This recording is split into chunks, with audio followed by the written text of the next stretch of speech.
and welcome to another episode of The Money Exchange with Patrina Dixon. I am so excited, you all. Since we all spoke, I graduated from the Goldman Sachs 1 million Black women Black in business. Like, oh, it's a mouthful, but it's worthy of a mouthful because it was an amazing experience. Some of you who follow me may have seen it, but I am Patrina, the It's My Money lady. I am now a graduate of that program, and it is such an amazing experience. I wanted to make sure I share it with all of you. You are always keeping it locked here with me, and I like to share with you when things like that happen.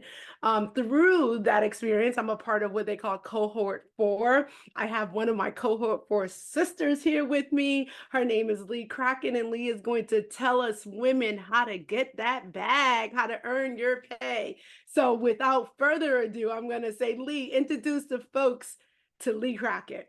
Yeah, absolutely. Thank you for having me. I'm so excited to be here post-graduation. Congratulations to you and to all of us. Such a big achievement and an amazing experience that we all went through together.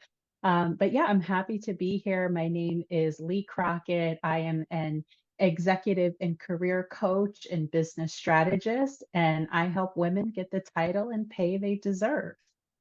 I love it, y'all. So women, some of you listen to me while you're driving, some washing dishes. Let me tell you, if you're driving, pull over. If you are, or go back and listen to this when you get at a stable location. You're washing dishes, turn it off, get your pen and paper because she is going to share how you can get that title, which turns into getting that bag, y'all. So, Lee, when I hear you say that, I think about the disparities that we know that's about not just with women, but with women, but then more importantly, Black women. So talk to me about how you got into doing what you do for the women in business.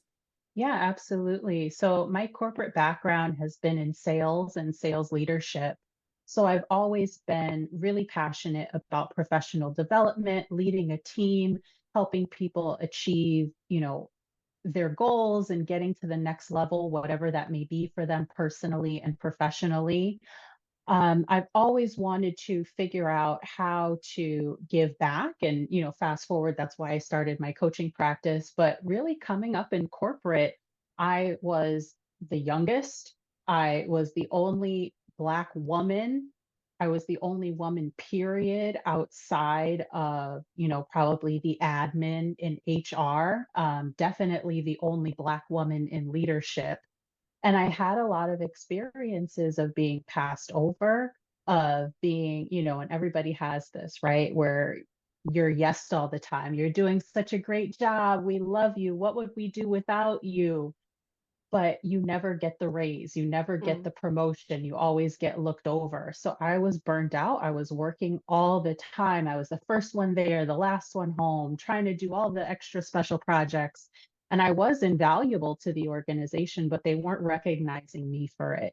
So I Mm. spent the first few years of my career just being passed over and, training people that would end up being my boss in the next year or the next 9 months. And I was really tired of not having my opportunity to shine. I really took a step back and tried to figure out, what am I not doing that these people are doing? They're not smarter than me, right? They don't have a particular skill set that I don't have, but there's something that they figured out that I haven't figured out. I did a lot of people watching, and just studying, the politics of what happens in corporate. And I was able to figure out my own system. So Hmm. I used that in day to day. And over the years, I tripled my salary. Amazing. Fast forward, yeah, it was really great kind of unlocking that key, because it's not something that, you know, you can't or I couldn't do. It was just, you don't know what you don't know. Yes, yes. So And once you that's figure those things powerful, out. right?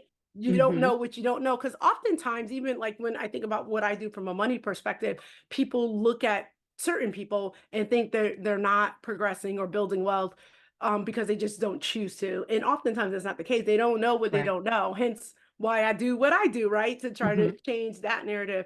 But so that's powerful to say you don't know what you don't know. So I love how you said, this was my experience. I unlocked whatever that piece is that we don't know, right? And then it sounds like you then built a business around that. Is that true? Absolutely. Yeah. After I went to business school and I got my MBA, I was really still climbing the ladder, still implementing my system in my own life. And I knew that I wanted to be a business owner. I really just started thinking about how do I want to give back? How do I want to make a difference? And it really just centered on my experiences, right? For that next only few Black woman coming up in corporate or really in her business who's trying to get to the next level and just doesn't have access to the resources or the tools that she needs to be able to get that next title, to get that next bag, like you said.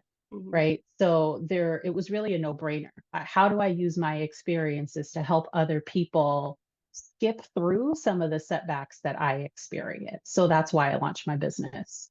Well, I love it, and I know there's going to be a lot of people that want to listen to this episode because people are still trying to figure that out. And we know again that there is a pay gap that everybody knows about as well. So when you and I didn't ask this question of you before, but are you still in corporate America doing this as well, or you're full time doing your business? Yep, I'm full-time in my business now.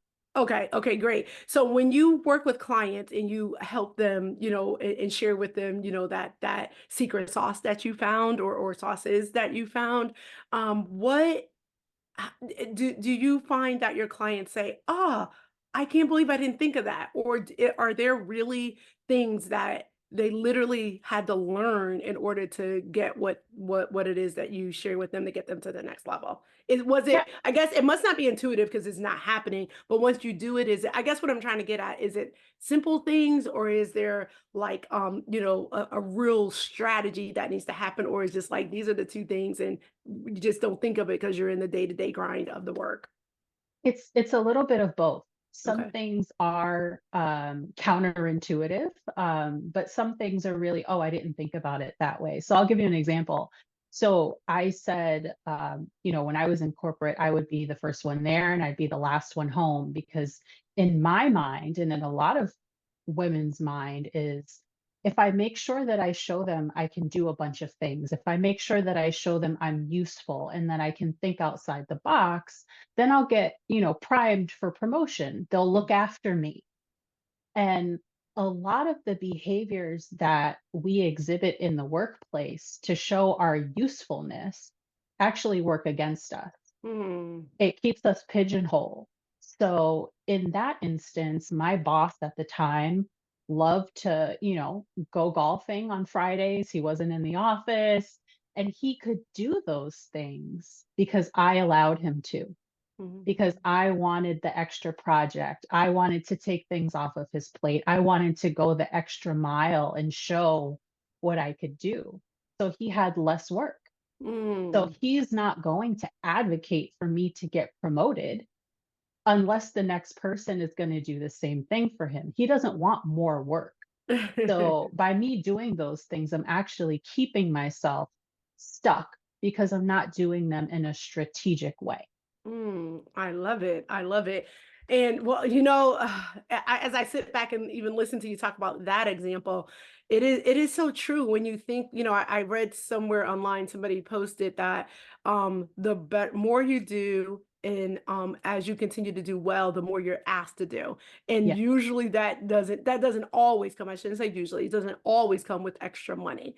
But what's the one thing you'll say to folks because you said it right, it's counterintuitive. You always think if I do right, I show well, I get good scores, that's going to automatically equate to that extra money. Like, why isn't it just that easy? Because there's the whole political game that comes along with that. A lot of what we a lot of the things that we don't know, Mhm. especially as Black women, is the political element. To your point, from a culture, we're raised, right? You get one job, you stay there for 30 years, you're grateful for everything you have, you don't ask for more, you don't advocate for yourself, right? Like you do what you have to do to support and provide for your family. Mhm. And a lot of what we don't realize, even in the job market and changing jobs, is so much of it is who you know versus what you do. Oh, So wait, when we wait, focus, stay right there. Let's say that again. Say that because I yes, say to people, your network equals your is your net net worth. worth. So say it. Absolutely. So I want you to use the word you used. A lot of people It's don't so realize much what? more. It's so much more of who you know Yeah. versus what you do. Mm, And when we focus on the what we do and our head is down, we can't see left, we can't see right. And that's why people are moving past us mm. because they're building those relationships and those advocates that they need to get them to the next level. Yeah. There's so many, oh man, we probably can talk all day about this. There's so Right. many people I know, and been in corporate America for a while, and so often people come in and like, I'm not going to the happy hours. I'm not going to do the XYZs, right? Because I come in, I do my work and I leave. But to your point, when there is a let's say next level or promotion or whatever, the person that has the opportunity to extend that doesn't know who you are because you're never there, if you will, Right. because it's top of, you're not top of mind. But that on the flip side, then we had this whole, shift to working at home. So really nobody is in anybody's front mind. So any thoughts in sharing, how do you, how does one stay top of mind when there aren't any happy hours, there aren't any, let's meet at the water cooler because there's no water cooler anymore Mhm. conceptually. How any tips for that situation where people understand it's who plays a lot into it, that they can stay top of mind of those people that would be the extenders of whatever it is, the promotion, the pay, etc. Mhm. Yeah, and that's so important, especially like you said, in this in this environment where people are working from home and there's no longer a home office. You have to make your own water cooler. You have to figure out how you can replicate a happy hour environment. You have to be very strategic about your networking. It's not something that can just fall into place or to just happen to you. You have to make things happen. The other piece that a lot of people don't realize is even when you're talking about promotions, promotions are filled before they're even posted. Mm, 95% of the time. So again, it's that mentality of if I just work hard, if I submit the application, they'll review my credentials, they'll see what I can do, I'll get the opportunity. Just because you see that something, it's all smoke and mirrors. It may be posted legally because they have to, but that person has already been tapped on the shoulder. There was an interview behind the scenes 2 weeks ago. They just signed their offer letter. So you're applying for something that you never even had a chance of getting. And it's because of the water cooler and the happy hour and those strategic opportunities to, mingle with the C-suite or to mingle with upper leadership and get that exposure and build those advocates that you may not already have. yeah, I love it. So, any tips on how people can do that? Like, how do they create those water cooler moments? Yeah, I think that in the absence of a general happy hour where you can just strike up conversation with the right person, Hmm. and even in those environments, it's all strategic. You know, if the VP of blah blah blah is going to be at the party, you prep. Oh, what kind of questions can I ask him? What's my elevator pitch? So it's no different in that respect. You just have Hmm. to be very targeted and very strategic about who you think it would make sense to be rubbing elbows with and Yeah. to get close to, and to really just not be afraid to shoot your shot. Right? Like in this instance, it's send an email, ask for a coffee chat. What else can you, how else can you get exposure to these people? But you have to be, again, very strategic and very focused on what your social plan is in addition to getting your work done. Yeah, absolutely. And it's funny that you said the virtual coffee one. I love coffee. So when I say virtual coffee, I'm literally drinking coffee during these sessions. But I do exactly that. I remember a couple examples come to my head where there were a couple, actually there were three in total, new women that started new roles at the company that I worked for, and they were in areas that I had a really had an interest in learning more about, not so much working there. So Mhm, when I saw that, I said, okay, I reached out to each of them, separate situations, separate times of this past 2023, but said, I see that you just da da da, like kind of like to your point, strategy, talked about where they had just accepted the role, the work that they're going to be doing, highlighted something that was mentioned in their appointment and said, love to grab. I always use, I don't know why I do this. Sometimes I use 9, sometimes I use 12 minutes. I love to grab 9 minutes. And it's some odd number. I don't know why I do that, but they, in a couple of situations I said that there was just like, went find the time on the calendar and I found it on the Outlook. I put 15 minutes on there. Sometimes it's right at the 15. Sometimes we go Mhm. a little bit over because they enjoy the conversation as well and appreciated the extend out for the discussion.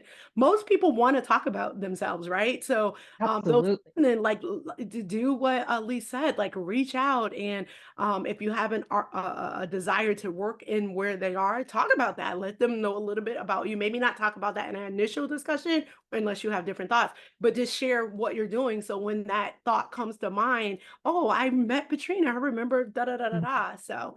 So anyway, Lee, so let's talk about the bag. You mentioned how much you were able to secure bag after bag after bag. Clients that you've worked with, what sort of bags you can talk about? When we say bags, people that are listening that don't know, that mean the money. How much money Yes. they were able to secure and or types of promotions they were able to progress, within their companies working with you. Yeah, absolutely. So I have had in my career, I've been able to triple my salary over the years. Working with my clients, they've been able to more than double theirs. But the other pieces that they walk away from are, so much more than just the money. It's in Mm, some instances leaving a toxic work environment and finding a better home for themselves. mm, In some cases, it's really setting boundaries and learning how to say no and feel good about it. It's moving through and overcoming imposter syndrome, building confidence in what it is that they do and the value that they bring to the table. It's overcoming, blocks and mindset issues again of the culture of being raised as a black woman where you're not supposed to job hop, where you're supposed to just be grateful and getting to a new place where they feel comfortable saying, if you're not treating me right, I'm out of here. I do deserve more. I mhm. am worthy of that title. So, working with my clients, yes, we have been able to secure the bag, get the VP title and beyond. But I think that the other things that we really focus on help them improve holistically in addition to just getting to that next professional level. Yeah, I love it. I love it. So if you had to give, so you already given tips. You talked about your network. You talked about the water cooler. Are there any other tips that you want to share with those that are listening that are, what I'll call stuck exactly where most of your clients are? Like anything else you want to share with them right now on the show? Yeah, most of my clients, the biggest thing that I would say, not so much as a tip, is just normalizing these feelings. Mm, Most people feel that they're alone in the experiences that they have to deal with at work. That I get them together in a group program and they're all struck by the fact that, oh, that happened to you too. I really thought it was just me. Because again, in most of these environments, there are so few women of color, or they may be the first or the only that, most of these women are thinking that these experiences are just happening to them. mm, So overall, my clients are all feeling overworked, underpaid, underutilized. They're feeling like they're capable of so much more than they're being asked to do. Most of them have been designated the fixer, right? If ah, you want it done, give it to Patrina. She'll clean up all this mess. She'll do it for the same pay, yeah, right? More responsibility, same pay. So yeah, they're all feeling and going through those things. So really the first thing is just normalizing and understanding that it's normal that you are having these experiences along with other women, but it's not normal in that it's not okay. yeah, And that it is okay for you to raise your hand, ask for support. There are people who can help you get to the next better situation, whether that's a promotion, upward in your own organization, or it's a promotion outward and you move to somewhere else that is going to value you and give you the pay and the title that you deserve. Yeah, I love it. Now we've focused a lot, and one, we were both in a program that was focused on Black women. A lot of the comments made here is regarding Black women, but do you ever have non-Black women or people, Black women that aren't Black, that's a part of your programs or indoor that you've worked with that have experienced similar? Because I know it can't be exact, but similar situations that you've had to help them work through? Yeah, absolutely. Absolutely. I think that that there are some cultural nuances when it comes to mindset. But yeah, I definitely think that Black women are drawn to me, right? We look Mhm. alike, we have similar experiences as the first and the only, but I work with all women and women identifying people. And a lot of those experiences, most of them are shared. It's really just this feeling of I'm stuck, right? Like you're getting to the point you haven't seen friends or family in Mm. a while. Your spouse is upset because you're always working. You're exhausted all of the time. And it's just feeling like this is just life. Yeah. And this is what you have to deal with. But again, it normalize it, just tap another woman that you work with or somebody else that you're close with and ask them what they're experiencing. You'll see that you're not alone. And what I find is that women, when they realize that it's happening to so many people, that's when we get fired up, right? That's Mhm. when we're like, oh no, like this is not, it's not okay. What can we do about it? So the more that we have conversations like this, the more empowered women are to make different choices. Yeah, absolutely. And how long after a person works with you, so they come in with you, maybe confidence is not where it needs to be. Obviously, they're with you because they feel like they should get more money and or have that promotion. How long does it typically take a person to get to that like, I'm ready. I got that S on my chest and it's time to go and I'm gonna do this thing, whatever it is. I'm asked for that promotion. I'm gonna be confident. I'm not gonna be the one that all the works get thrown on. I'm gonna be the one that clocks out at 5 o'clock. Like, well, how long does it take for them to get to that place? Yeah, so I'm so happy you brought this up. And this is something that a lot of people ask me in terms of that feeling of being ready. Mhm. And what I always say is there's no switch that flips. A Mhm. lot of us wait. We wait to ask for the promotion. We wait to start the business. We wait for that next big thing because we're like, oh, I want to feel ready. And I don't feel, you're never going to feel ready. Mhm. That's why one thing that I really focus on with all of my clients is accountability. The Mm. only way to improve your confidence instead of waiting for it to magically wake up and say, oh, I'm confident today. You build by doing. Mm. So day one, you're going to be scared. Day five, you're probably still going to be scared. Day 55, you may be less scared, but it's still always going to be there in some way, shape, or form. But the more that you do the thing, the more faith and confidence you have in yourself to continue to do the thing. So from Yes. day one, I'm holding your hand, but we're going to take an action and we're going to continue to take action until one day you're like, oh, yeah, I got this because I've been doing it, right? Yeah. It's that feeling of being 100% confident and ready. It doesn't exist. And as Mm. long as we chase that thing, we're never going to achieve our goals because we're chasing something that's not real. Because the whole thing is being uncomfortable, right? So if you're Mhm. never gonna if you're in that place, then you're not doing the growing that Right. you're helping people to do. So Lee, this Absolutely. has been amazing. People like how can people begin to work with you so they could gain that confidence, grab that bag, get the money that they deserve, tell them how they can find you. And if you have any programs going on or anything like that, let the people know.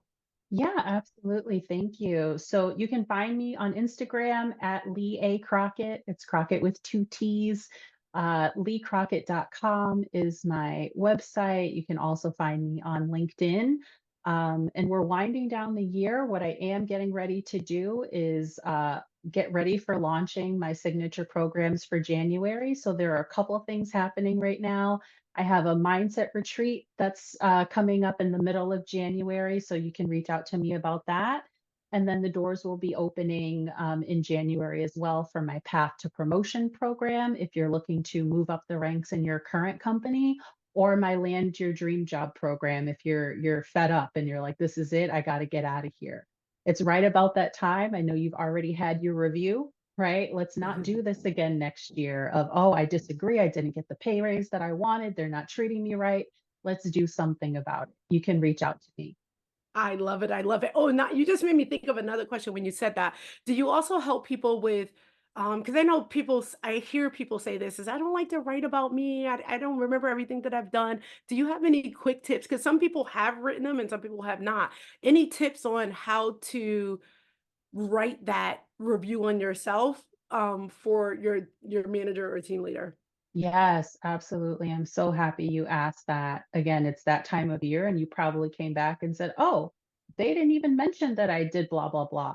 Listen, if you don't advocate for yourself, they're not going to. You have to Mm, keep track of every single thing that you're doing because at the end of the year, they're not going to go back and say, oh, well, Patrina did that wonderful project. They don't remember, they don't care. It's not their problem. They don't want to give you a raise, right? So if mhm. you're not going to present a review that says, hey, I did X, Y, and Z. I surpassed my goals by A, B, and C, then there's no basis for them to advocate for you. So you really have to keep track of everything you're doing throughout the year. And then when you write your review, you just pull out the best and Right. biggest of what you have. Absolutely. So Lee, thank you so much. We're gonna be sure that I have the links you talked about because we'll drop them down below in the show notes. So thank you so much for being on the show. If you have to leave, giving them one word advice, what would you say? One word of motivation. Oh, one word. I would say yes. Yes, Mm. you can. Yes, you can make the change. You can do something different. You can choose something different, something more. The answer is yes. I love it. Yeah, all right, y'all. Y'all heard it here. Lee Crockett has dropped the info to help you earn the pay you deserve and get that bag. I love that so much. So thank you for keeping it locked in here with Patrina. It's my money lady. If you know me, you know I have to share. Drop down below to get on my news list, to grab my how to earn additional money through affiliate marketing, my course there, and also, if you're a small business owner and you want grant opportunities, that link will be down below as well. I appreciate you for keeping it locked here on the Money Exchange with Patrina Dixon. And if you're watching us or listening to us and you have not subscribed, make sure you're subscribing and leave us a comment or a thumbs up, and let us know that you enjoyed the show. I appreciate you for keeping it tuned here. There's a lot of shows that you can listen to and or watch, but you chose this one, so I appreciate you and make it a great day.